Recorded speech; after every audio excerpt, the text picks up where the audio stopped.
Hi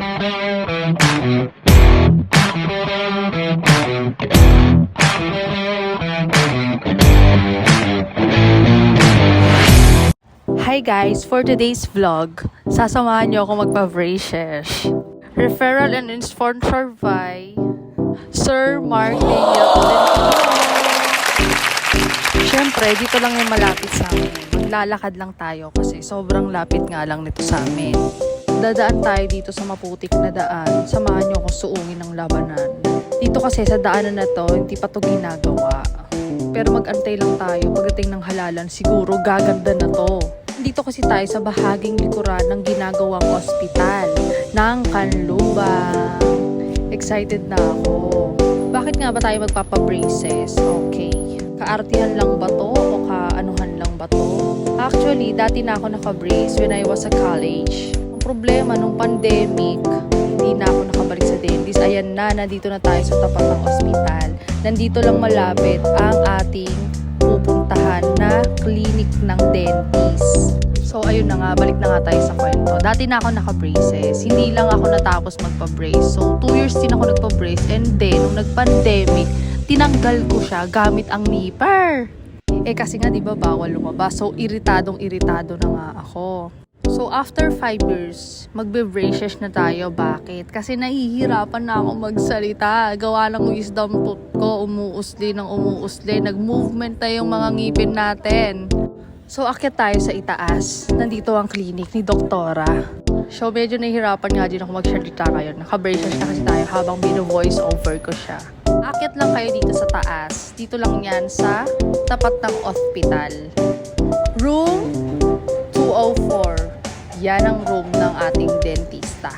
Paano nga ba ako napadpad dito? Kasi nga, itong si Sir Mark Daniel Tolentino, suki natin yan dito sa Jose Maestra Barbera Salon. So, kada magpapagupit tong si Sir Daniel, lagi niyang sinasabi sa akin na galing daw siya sa dentista niya, nagpaano daw siya ng ngipin, nagpa-adjust daw siya ng ngipin. So, nakapasok na nga tayo dito sa loob. Minimalist at aesthetic lang ang clinic. Very cleaning lang.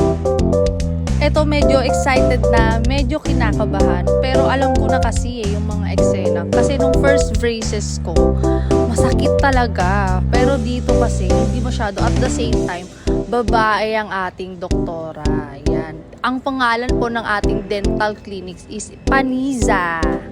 Pero dati yung dentist ko, lalaki. Ngayon, babae na siya.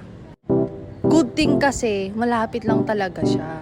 Pag gusto nyo magpa-brace dito, sabihin nyo lang, napanood nyo yung vlog ko. So, nirefer ko kayo dito. Alam ko meron silang 4 na plan. Sila naman yung mag-e-explain dun eh. Pero yung kinuha lang natin na plan dahil sponsor lang kasi tayo is 5,000 down payment.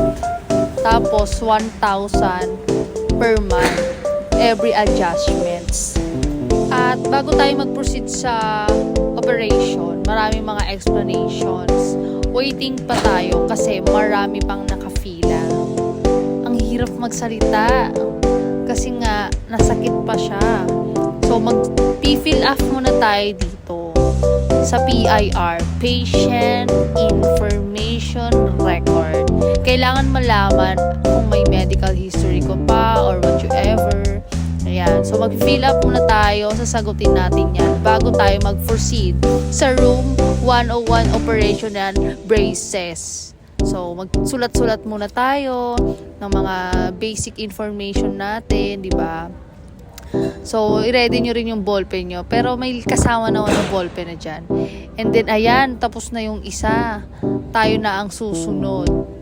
Okay, ine-explain na ni Madam Selma, shout out sa'yo, kung ano yung mga dapat natin gawin kapag natanggal yung braces natin. Syempre, mag-penalty yan.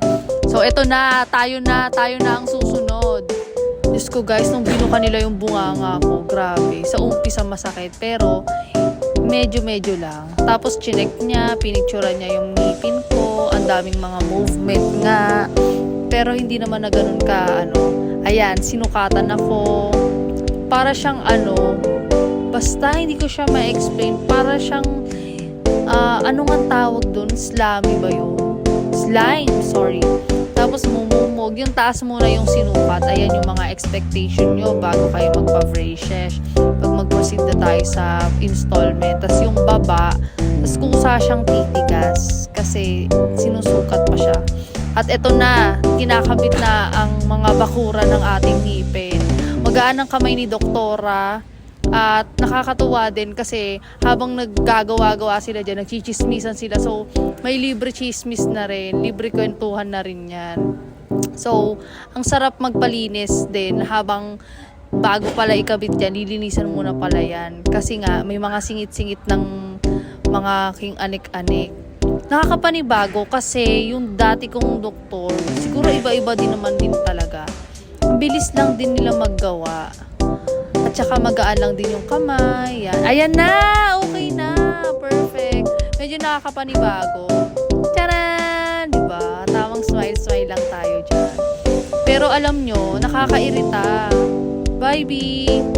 So, balikan tayo sa salon. Balikan kwentuhan. So, ito na nga. Bababa na tayo. Papunta na tayo ng salon. Sa likod lang nan yung salon namin. So, tara, tundan nyo ako. So, iniwan ko si Boss Uno Car, si Boss Car Uno, kasi nga marami pa kaming gagawin. So, hinati namin yung trabaho. Kaya, wala akong kasama. So, nagmamadali na ako. Baka may client na rin kami.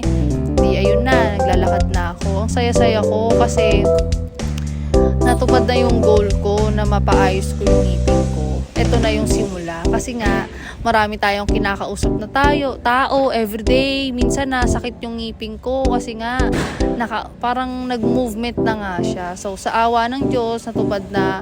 Thank you kay Sir Mark Daniel Tolentino. Yan. So dito yung salon natin. Sa mga gusto rin naman, kung may mga problema kayo sa buhok, yan, dito kayo pupunta. Kapag may problema kayo sa ngipin, punta kayo kay Doktora Panisa. Actually, marami din naman akong pwedeng i-recommend sa inyo. I-sponsor kasi to. Kaya, ayun, na-miss ako ni Boss Uno Car. Kala mo 1 taon akong nawala. Gandang-ganda siya sa akin. Ang bilis daw ng tibok ng puso niya. Kasi nga daw, ngayon lang daw siya nakakita ng babaeng, bola ka, Boss Uno Car. Diba? Super kilig-kilig siya kasi naka-brace na daw ako. Nakakaano lang kasi ang hirap magsalita, pero kasi kailangan nakangiti ka lagi pag naka-braces ka eh. Alam niyo yun, kaya dapat pag naka-braces kayo, lagi kayong umiti kasi nga sayang naman yung mga bakura ng ngipin natin. Ayan. So, magsisimula na ang trabaho, magyayakapan muna tayo. Tapos, bago magsimula ang lahat, guys, hindi naman totoo kapag naka-brace na ganyan ka magsalita. Siyempre ka-artian mo lang yun. Siyempre pagagalawin mo naman yung ngipin mo, di ba? Ang hirap na kahit kuno ko lang ganun. Oo nga po eh. Opo. 500. Opo. Sige nga po. Opo. Tapos pagtapos ng lahat, magluluto tayo ng bawang. O diba? Kailangan ng smile tayo habang nagluluto. Ganyan. Luto na yung bawang para sa siomai homemade. At back to work na tayo, guys. So, thank you so much dahil tinapos itong vlog ko na ito.